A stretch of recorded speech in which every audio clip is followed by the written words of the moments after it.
பண்ணி உம்முடைய அதிசயங்களை எல்லாம் விவரிப்பதற்காக. 7ஆம் வசனம். நான் குற்றமில்லாமையிலே என் கைகளை கழுவி உம்முடைய பீடத்தை சுற்றி வருகிறேன். 8ஆம் வசனம்.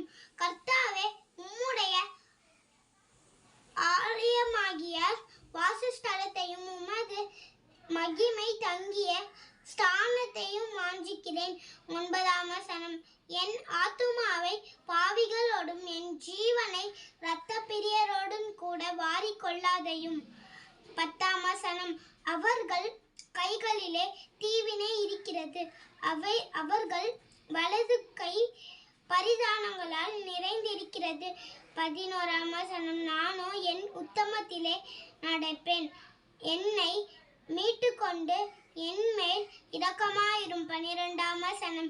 என் கால் செம்மையான இடத்திலே நிற்கிறது, சபைகளிலே நான்